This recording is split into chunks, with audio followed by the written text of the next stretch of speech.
Di ba?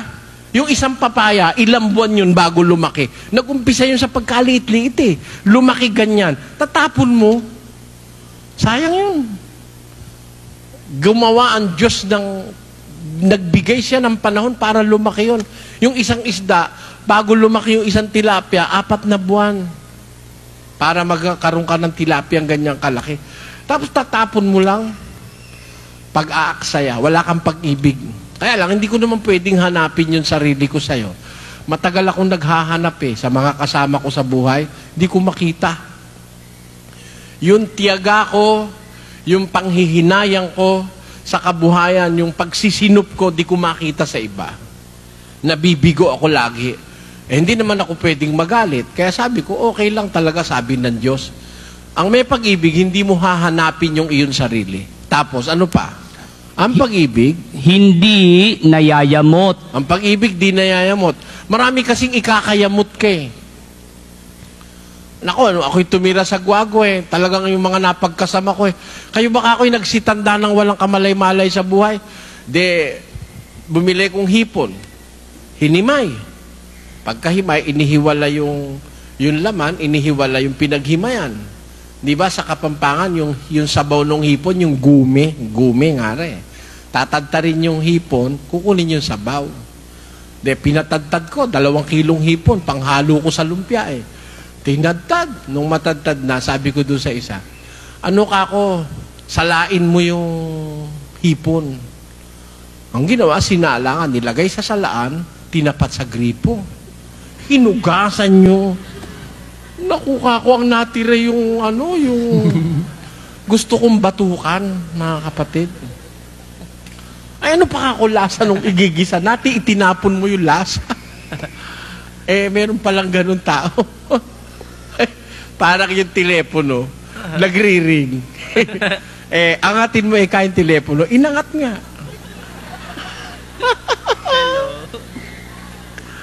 Ay, nako. Matatai ka sa salawal, sa konsumisyon. Marami akong napagsalunga. Kaya ako yung tumanda ng malaki dito sa Pampanga eh. Sa mga napagkakasama ko. Awa naman ng Diyos, natuturan yung iba. Kaya sabi ko, tama yung sinasabi pag may pag-ibig ka, no? Ang pag-ibig hindi nayayamot. Dapat ka na ngang mayamot. Nakakayamot nga eh. Biro mo naman, pasala mo yung hipon eh. Itapon yung sabaw at kinuha yung balat. Ano halo natin yung balat? Wala naman lasa yung balat. Ang lasa nandun sa tinapon mo sa lababo. So, matindi. Grabe na to.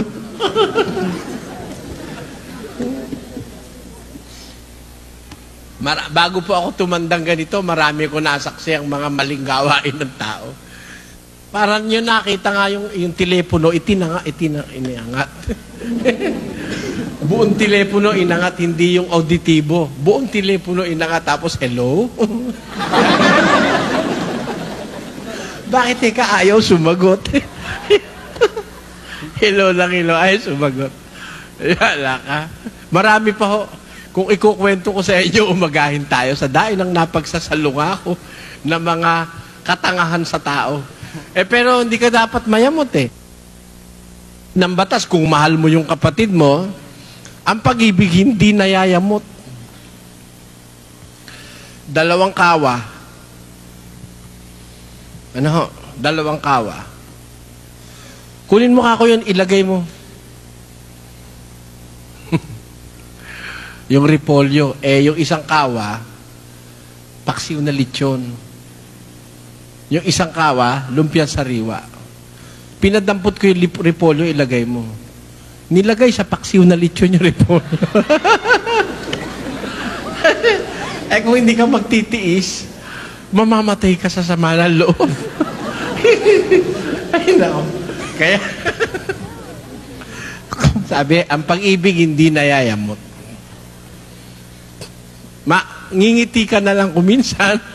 Kuminsan, mapapaluha ka sa sama ng loob, tataas ang presyon mo eh. Pero pag nag-iisa na ako, nakikita ko, masama naman ka akong magalit. Mag-isa ako, natatawa ako mag-isa. Siguro kung may makakakita sa ano kaya si Brother Eddie naloloko? Biro mo naman yung repolyo, ilagay sa paksiw na lechon. Ay, nako. Ngayon, pag may pag-ibig, hindi mo napapansinin yun. Talagang may taong walang malay. Tuloy natin. Hindi inaalumana ang masama. Ang may pag-ibig, kahit may masama, hindi yun ang tinitignan sa kapwa. Palagay mo, yung tao nakagawa ng masama, wag mo, maraming tao. Gumawa ka ng 10 mabuti. Minsan nakagawa ka isang mali. Nakalimutan niya lahat yung 10. Ang natandaan niya, yung isang maling nagawa mo. Di ba? Merong ganun tao. Walang pag-ibig yun. Kasi ang pag-ibig, hindi inaalumana yung masama. Palagay mo, may nakita siyang masama, baliwala sa kanya yun. Ang hinahanap niya, yung mabuti. Pero meron tao, ang natitignan, ang nakikita, yung masama. Pakainin mo ng kalabaw, isang buo, hindi niya alam ang lasa. Yun ang kawikaan Tagalog. Pinakain mo ika ng isang kalabaw na buo, hindi nalasahan. Ay, ibig sabihin nun, walang utang na loob. Kung alin lang yung masamang nakita sa'yo, yun ang natandaan. Pero yung lahat ng buting ginawa mo sa kanya, hindi niya natandaan. Kung may pag-ibig, ang pag-ibig ka, hindi inaalumana ang masama. Hindi niya pinapansin yung masama. Tapos, Hindi nagagalak sa kalikuan. hindi yung kalikuan ng kagalakan niya. Bawa, may kalikuan niya, may lasingan, merong sugalan, merong drugs, pot session. Hindi doon ang gusto niya. Hindi siya natutuwa sa mali, yung may pag-ibig. Kundi Nakikigalak sa katotohanan. yung may pag-ibig na banal agape, ang gusto nun yung katwiran, yung katotohanan. Hindi niya inaalumana ang masama, hindi siya nagagalak sa kalikuan, siya'y nakikigalak sa katotohanan. Kung asan yung tama, yung mabuti, yung katotohanan, doon ang kagalakan niya. Tapos, Lahat ay binabata. tenyo, yung may pag-ibig pala, lahat binabata, sabi ng Biblia. Wala siyang hindi babatahin. Yung ugali ng kanyang asawa, matitiis niya yon. Yung kapintasan ng kanyang kabiyak, matitiis niya yon. Yung ugali ng kanyang anak, kaya niyang batahin para kanyang maturuan ng tama. Nababata niya yung pang-iinis ng kapitbahay niya. Ang may pag-ibig, lahat binabata. Ano pa? Lahat ay pinaniniwalaan. Ayan, pagdating sa Diyos, ang may pag-ibig, lahat pinaniniwalaan niya. Tapos, Lahat ay inaasahan. ayun, lahat ay inaasahan at Lahat ay tinitiis. Ang pag-ibig, Ang pag-ibig ay hindi nagkukulang kailanman. kita nyo, ang pag-ibig hindi nagkukulang eh. Madaling umunawa ang pag-ibig, lahat inaasahan, lahat. Kaya nga yung kanilang mga definition sa pag-ibig, love means never having to say you're sorry. Tama yun eh. Pag may pag-ibig ang kapwa mo sa'yo, kahit hindi ka na humingi ng paumanhin, naunawaan ka niya eh. Di ba? Ganon. Yan ang pinakadakilang batas ng Diyos. Pag-ibig. Yan po ang kahulugan ng pag-ibig agape na sinasabi sa Biblia. Hindi inaalumana ang masama, lahat inaasahan, lahat pinaniniwalaan, lahat tinitiis. Ang pag-ibig ay hindi nagkukulang kailanman. Ayun. Ano ang sabi sa 13? Tatapwat ngayoy, nananatili ang tatlong ito. Alin yun? Ang pananampalataya, ang pag-asa, at ang pag-ibig. Ngunit ang pinakadakila sa mga ito ay ang pag-ibig. Ayun, nananatili ang wika ang tatlong ito. Pananampalataya, pag-asa, pag-ibig. Ngunit ang pinakadakila sa mga ito ay ang pag-ibig. Makikita nyo kung gaano kahalaga yung pag-ibig para sa Diyos. The greatest of these three is love or charity. Yung pag-ibig agape o banal na pag-ibig. Yan ang pangunahing bata sa atin. Kaya kung meron tayong pag-ibig sa isa't isa, mga kapatid, palagay ko walang matinding away. Kung meron man tampuhan, tampuhan. Parang mag-asawang nagmamahala, nagtatampuhan, bati uli. Magkakapatid, walang dimandahan pag may pag-ibig eh. Bawal unang-una sa atin, tayo magdidimandahan. Bawal po yan. Kung may pag-ibig ka sa kapatid, mauunawaan mo siya, mapapatawad mo siya. Pakinggan nyo sa 3:12 ng Kolosas. Basa. Mangagbihis nga kayo gaya ng mga hinirang ng Diyos na mga banal at minamahal Ng isang pusong mahabagin. Ayun, mahabagin. A merciful heart. Ano pa? Ng kagandahang loob. Oh, kagandahan loob, mahabagin, kagandahan loob. Ano pa? Ng kababaan. Kababaan. Kailangan pala sa kapatid na nagmamahalan, may magpapakababa talaga. Hindi puro tayo matataas. O ayaw natin papatalo. Ayaw mong papasupil. Gusto mo, lagi kang top. Wag. Magbihis kayo ng pusong may kababaan. Ano pa? Ng kaamuan. O, ng kaamuan, yung meekness. Huwag tayo mababangis, mababagsik. Ha? Meron mga tao mabangis, mabagsik, hindi maamo. Tapos, Ng pagpapahinuhod. pagpapahinuhod. Yung laging pag-unawa, laging pagpapatawad. Tuloy. Mangagtiisan kayo sa isa't isa. Kita nyo, magtiisan kayo sa isa't isa. Ang ganda-ganda ng nasa Biblia, biro mo, magtitiis ako sa'yo, titiisin mo naman ako. Yung mali mo, patatawarin ko, pagtitiisan ko. Yung mali ko, patatawarin mo, pagtitiisan mo. O, hindi ba tayo mananatiling magkasama? Maghihiwalay ba tayo? Hindi. Eh, natitiis mo ako, natitiis naman kita, we can go on. Ha? Di ba mga kapatid, kagaya nung ano na yun? On together. Meron ganun, kante. We can go on together. Makakapagpatuloy tayo hanggang buhay tayo. Matitiis kita, matitiis mo ko. Tuloy. At mangagpatawaran kayo sa isa't isa. Kung ang sino man ay may sumbong laban sa kanginuman, na kung paanong pinatawad kayo ng Panginoon, ay gayon din naman ang inyong gawin. At sa ibabaw ng lahat ng mga bagay na ito, ay mangagbihis kayo ng pag-ibig na siyang tali ng kasakdalan. Kita nyo? Mangagpatawaran kayo sa isa't isa. Mangagtiisan kayo sa isa't isa. Kung paano kayong pinatawad ng Panginoon, gayon din kayo magpatawaran sa isa't isa. Sa atin po, batas ang pagpapatawad. Hindi yan option. Hindi kung gusto mong patawarin, saka mo lang papatawarin. No. It is a rule. It is a law among Christians to forgive. It is not an option, it is not a priority, or it is not your own choice. To forgive, to err is human, to forgive, divine. Ang sabi ng Kawikaan.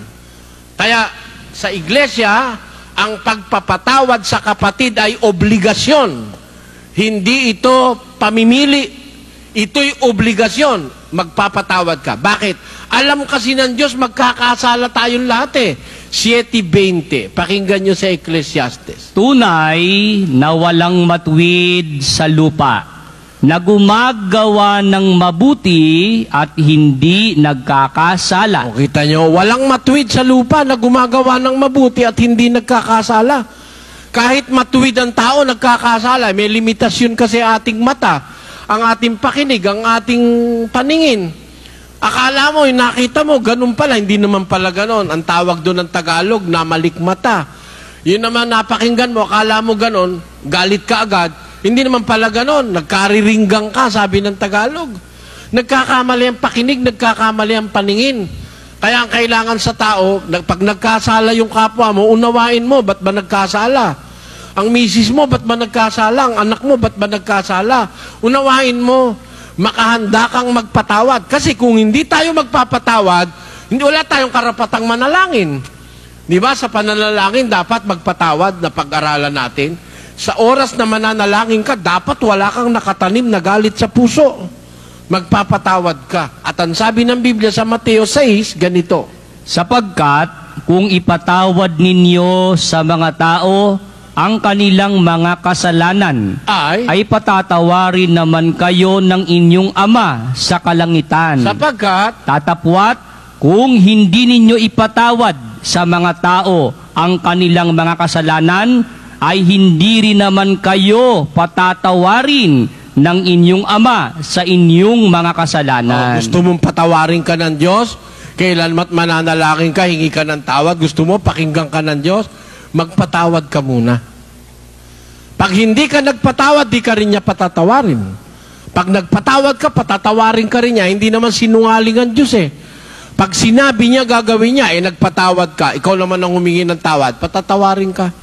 At higit sa lahat, pakikinggan ka't uunawain ng Diyos ang idinadalangin mo dahil marunong kang magpatawad. Ang pagpapatawad po ang susi ng pagpapatawad naman ng Diyos. Alam niyo, may mga reciprocal actions yan eh. Gusto mong bigyan ka ng Diyos, magbigay ka. Gusto mong patawarin ka, magpatawad ka. Gusto mong kaawaan ka, magmaawain ka. O, nakasulat yun eh. Sa 6 ng Lucas. Basa. Mangagbigay kayo at kayo'y bibigyan. Takal na mabuti, pikpik, liglig at umaapaw. Kita nyo. Magbigay kayo, bibigyan kayo. Kaya pag gusto mong bigyan ka ng Diyos, magbigay ka rin. Gusto mong patawarin ka ng Diyos, magpatawad ka rin.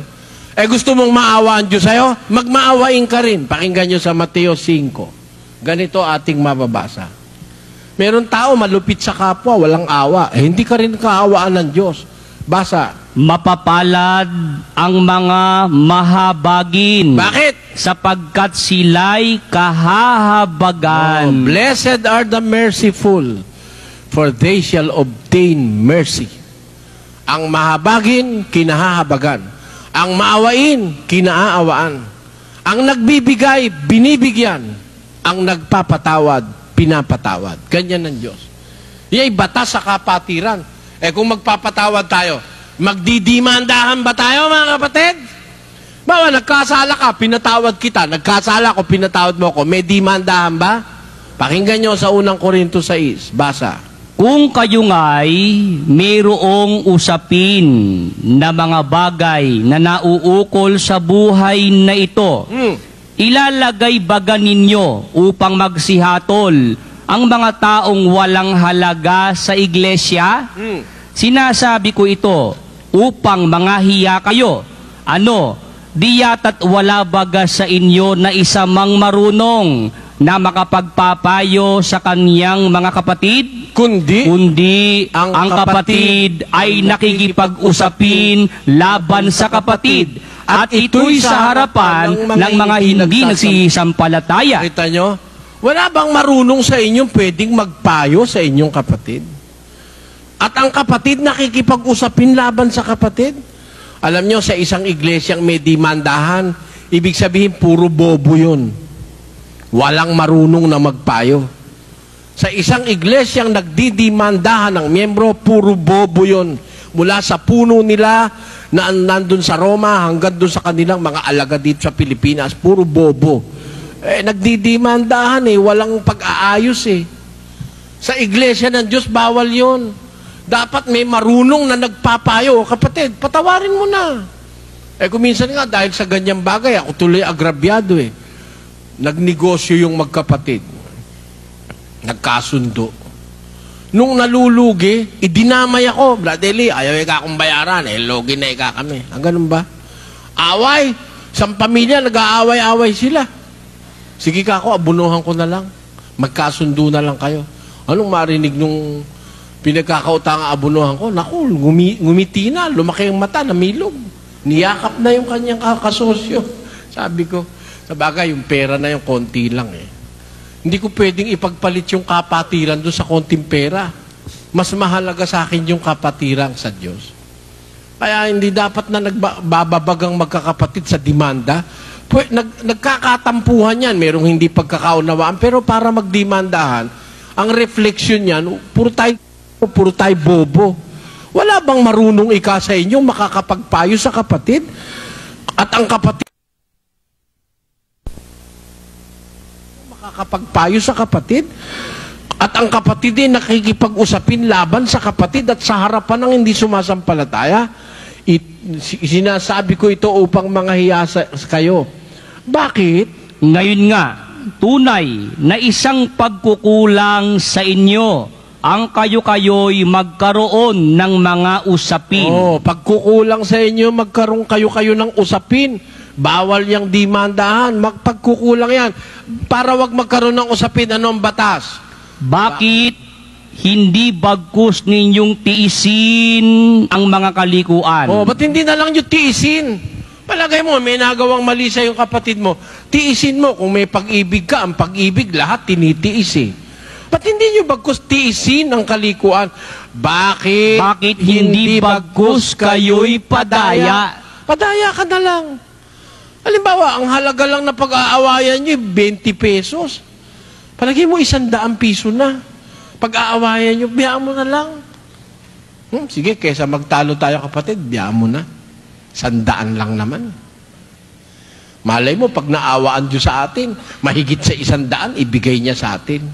Alang-alang doon sa pagkakapatid, biyaan mo na 1,000. Biyaan mo na yun. Total, kikitain ko pa rin yan eh.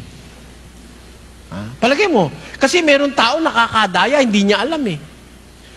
Halimbawa, sinuklian ka, sobra. Nadaya ka, nadaya yung nagsukli, hindi mo alam. Yun namang nakakuha ng sukli, hindi naman binilang, ibinulsa, nakadaya siya, di niya alam. Magtiis ka na lang. Padaya ka na lang, wala nang usapin dun. Kung yan halimbawa, hatian ng lupa, mas malaki yung kanya ng 10 square meters Gulang-gulang, biyaan mo na, kapatid mo naman 10 square meters lang naman Di ba? Gano'n ba kalaki yung 10 square meters? Hindi nga kakasya isang bahay dun Biyaan mo na siya. Kaysa pumunta pa kayo sa Husgado. Meron ako nakita sa Ayala Avenue sumobra ng 4 na pulgada sa boundary ng lupa. Alam niyo yung ginawa ng isang may-ari ng lupa? Ipinatibag yun. Nasira yung building. 4 na pulgada lang. Sabi ko ako, bayaan mo na lang. Sayang. Biro mo yung buong building mula first floor hanggang 28th floor. Babakbakin mo yung 4 na pulgada, edi masisira. Basta akin yan. 4 na pulgada ganyan lang. Alamang karangan. Wala mang isang dangkal. 4 na pulgada. Meron taong ganun Walang pagtitiis kasi walang pag-ibig sa kapwa. Sa iglesia, kung 4 na pulgada lang, pagparaya mo na kapatid. Hindi mo rin madadala sa langit yun Diba? Mag-aaway-away ba tayo? Magdidimandahan ba tayo kung meron tayong pag-ibig? Pagtitiis sa isa't isa. Ano pa ang sabi ng Biblia, kapatid na Willie? Diyan sa, anong talata di mo binasa? Unang Korinto 6:7. Bakit hindi bagkus kayo padaya? Bakit hindi nyo tiisin ang kalikuan? Tiisin mo na lang yung kapatid mo, batas yun. Sa iglesia, titiisin mo ko, titiisin kita. Di mananatili tayo magkasama. Kesa naman sa halagang 20 pesos, magpapatayan tayo, Para tayong Katoliko nun. Ba't aalis ka pa sa Katoliko kung ganun din ang gagawin natin dito sa iglesia? 20 pesos magpapatayan. Ano mabibili mo sa GIS? Nadaya ka ng GIS, piso, 5 piso, 10, 100. Biyaan mo na, alang-alang dun sa magkapatid kayo sa Diyos. Banal yun Yung magkapatid sa Diyos, banal na relasyon. Hindi katumbas ng 100, 1,000, 1,000,000 piso. Hindi katumbas yun. Yan po ang dapat nating makita. At sa magkakapatid, meron po tayong disiplina kung may pag-ibig tayo sa isa't isa, May disiplina dyan Bawal sa atin ng gumawa ng, nasa Roma 13, pakinggan niyo. Huwag kayong mga gatulan. 14 at 13, huwag na nga tayong mangaghatulan pa sa isa't isa. Bawal sa atin yung hahatulan kita, hatulan mo ko.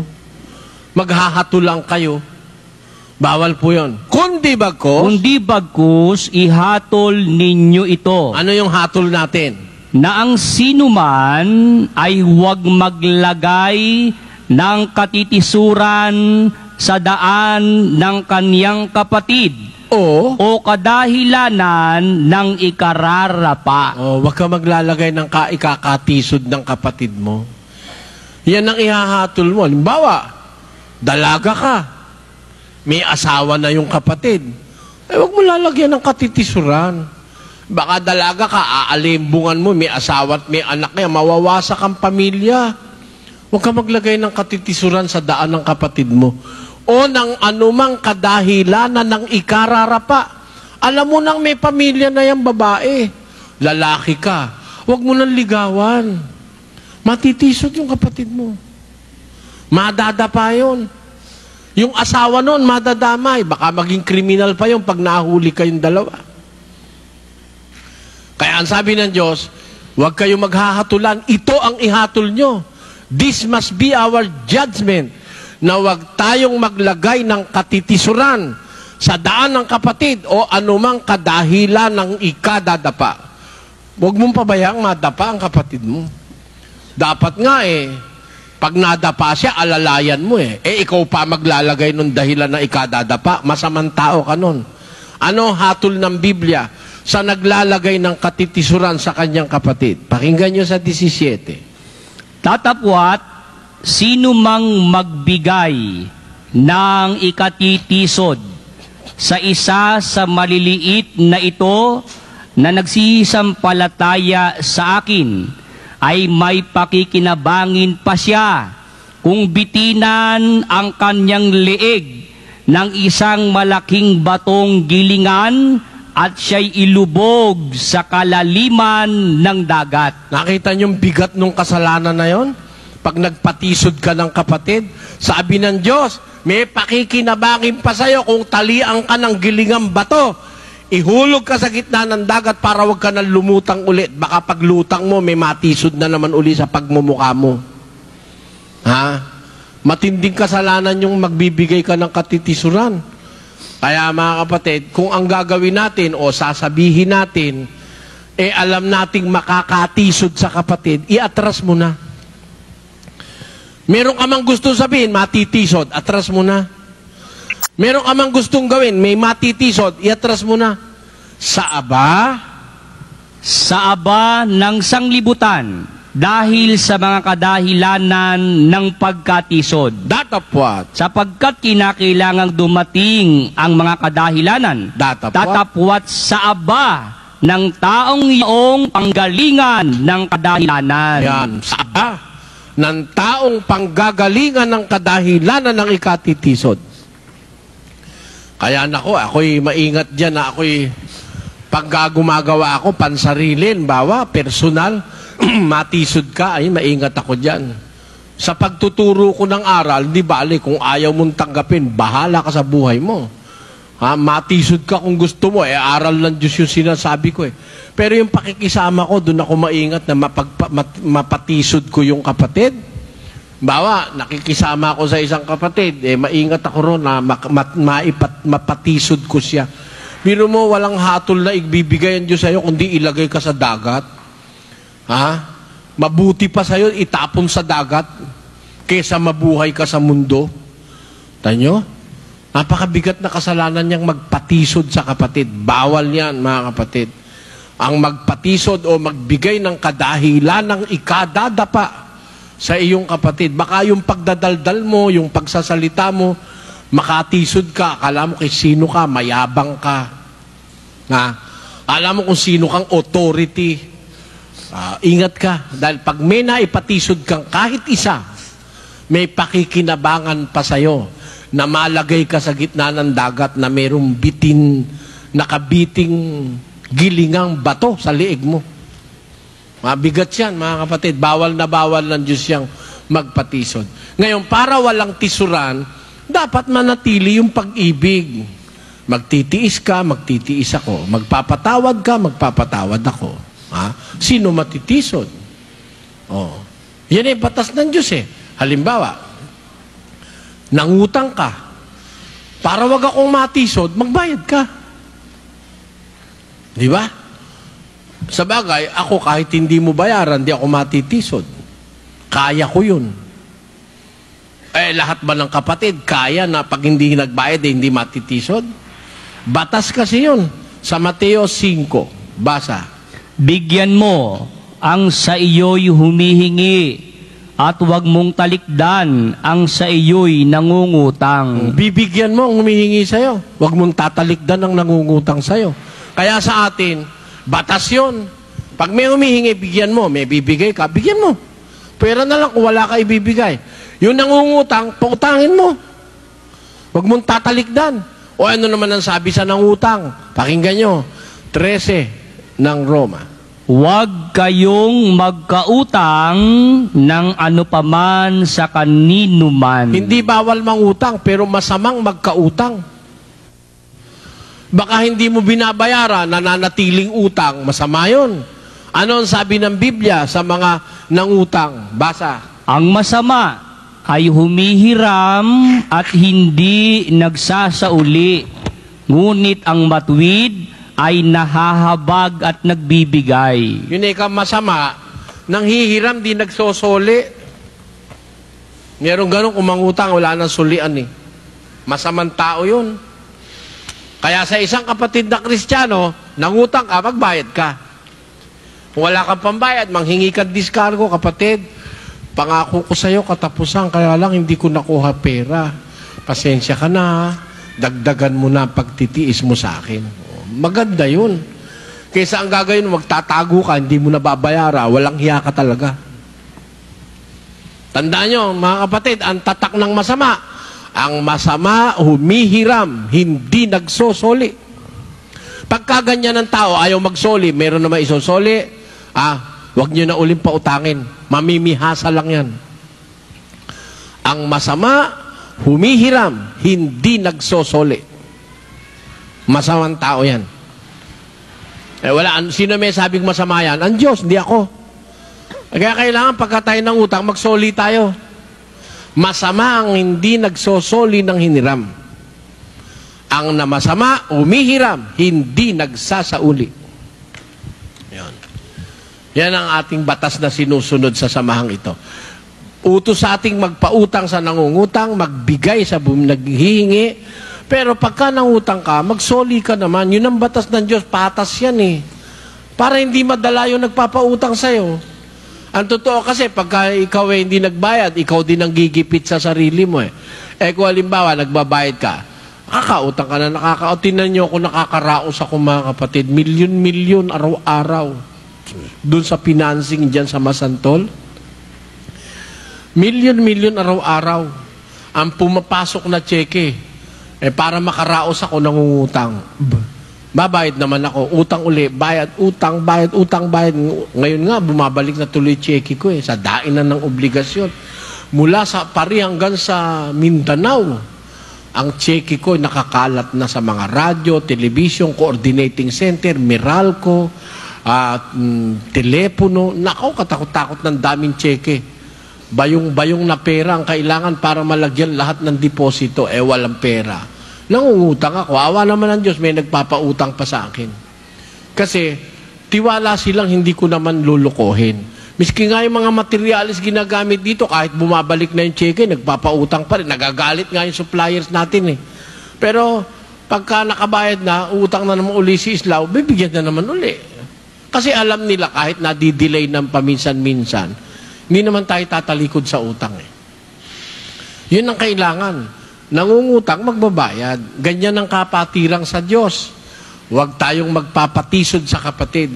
Anumang kadahilan ng ikadadapa, gawin nating isang bagay na laging nasa isip natin, huwag natin patisurin ng ating kapatid.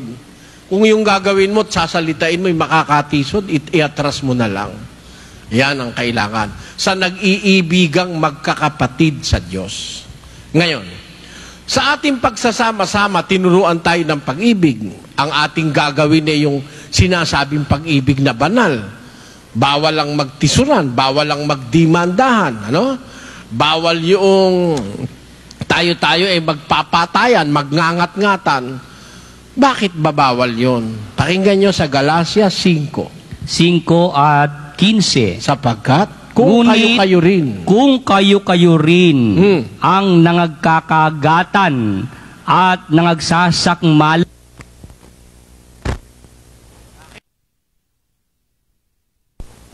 na baka kayo'y mangaglipulan sa isa't isa. Kita nyo, kung kayo nagngangat-ngatan, parang yung isang tangkal na manok, nung magutom, nagtukaan sila, patay sila lahat. Makita mo yung manok sa tangkal, dadali sa palengke, mahaba ang biyahe, nagtukaan. Yung isa, labas ang bituka. Yung isa naman, labas ang butsi. Ay, nako, mamaya ko tayo, nakatiwarik na. Ganun ang mangyayari sa atin, pagka kayo rin magsasakmalan, kayo rin ay magkakagatan, kayo rin ang maglilipulan sa isa't isa. Malilipol tayo. Bakit tayo parami ng parami? Naituro sa atin ang pag-ibig sa kapatid. Yan ang faktor, kaya lumalaki ang samahang ito sa paglaking kasang-ayon ng kalooban ng Diyos. Maraming mga samahan lumalaki dahil sa pagkakampi-kampi. Lumalaki dahil sa pagpapalakas sa gobyerno. Pero tayo, lumalaki sa paraan ng Diyos. At ang sabi ng Biblia, para wag tayong malipol, magkalipulan, wag tayong magkagatan. Ang magkakapatid din nagkakagatan, nagmamahalan, nag-iibigan ng isang pag-ibig na maningas at nananatili. Isang pag-ibig na hindi lumalamig. Yan ang batas ng Diyos na pag-ibig. At pagkaya ng naganap natin, mga kapatid, nag-ibigan tayo sa isa't isa, sa ganito, makikilala ng mga taong kayo ay aking mga alagad. Kung mayroong kayong pag-ibig sa isa't isa, sabi ng ating Panginoong Hesus. Ngayon, sa ating pag-ibig sa kapatid, anong pagmamalasakit, anong klasing pagmamahal ang gagawin natin? Ito, mahirap ito, mga kapatid. Itong babasahin ko, mahirap ito. Sana magawa natin. Pakinggan nyo sa Filipos, Kapitulo 2. Ganito ating mababasa. Huwag tingnan ng bawat isa sa inyo ang sa kaniyang sarili, kundi ang bawat isa naman ay sa iba't iba. Yun ang mahirap eh. Yung uunahin mo yung iba.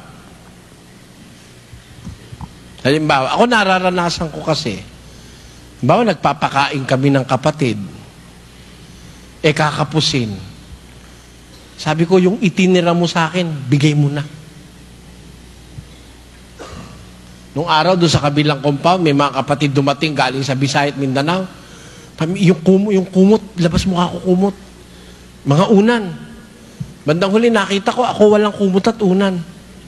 Yung kwarto ko, puno ng tao, ako na walang hihigan. Doon ako nahiga sa sopa. Mahirap magawa yun eh.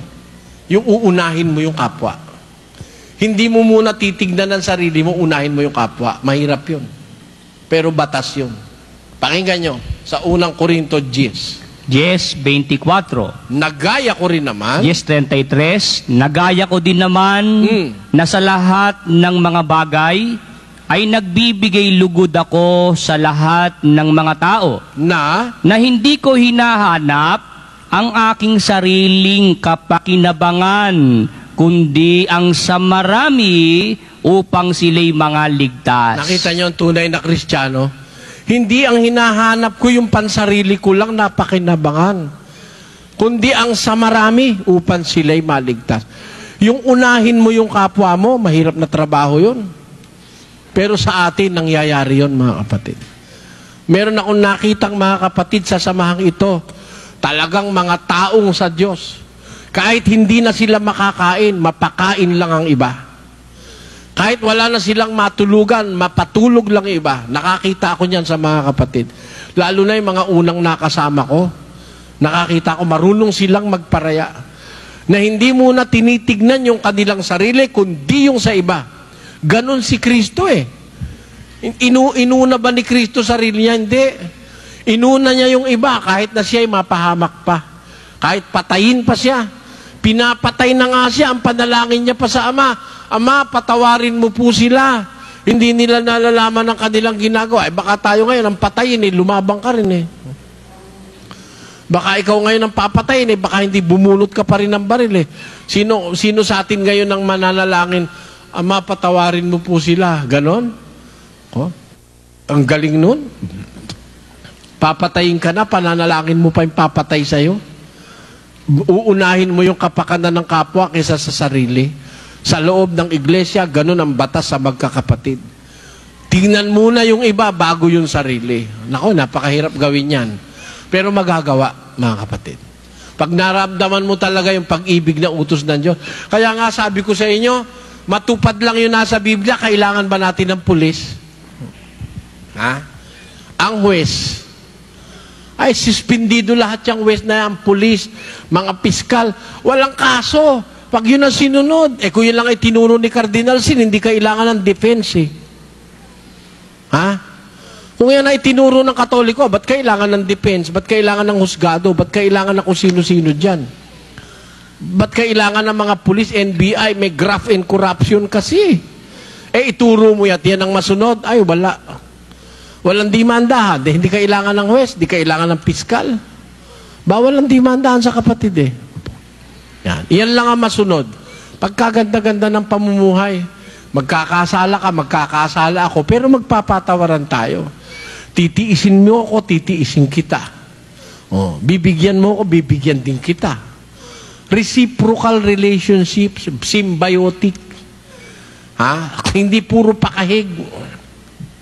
May pataboy, parang baboy.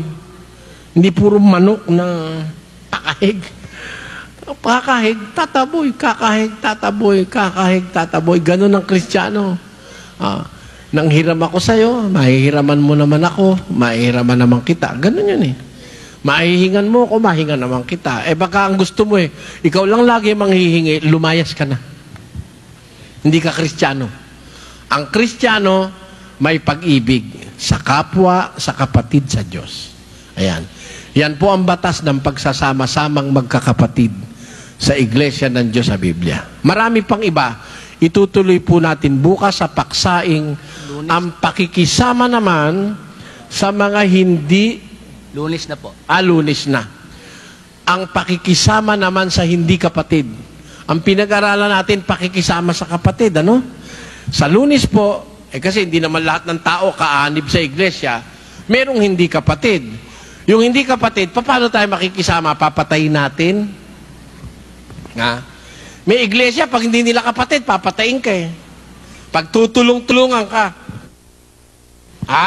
May mga samahan na itinayo ang mga tao sa iglesia raw sila, sa Diyos daw. Pag hindi nila kapatid, di nila mahal.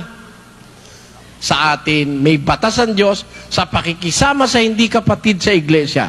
Kung loloobin po ng Diyos, sana balik po kayo sa Lunes at maintindihan niyo po ang bagay na ito. Nakahanda po kami sa tulong ng Diyos magpuyat para sa inyo. Dalangin namin sana magpuyat din kayo para sa kaligtasan ng inyong mga kaluluwa. Hanggang dito muna mga kapatid, pansamantala.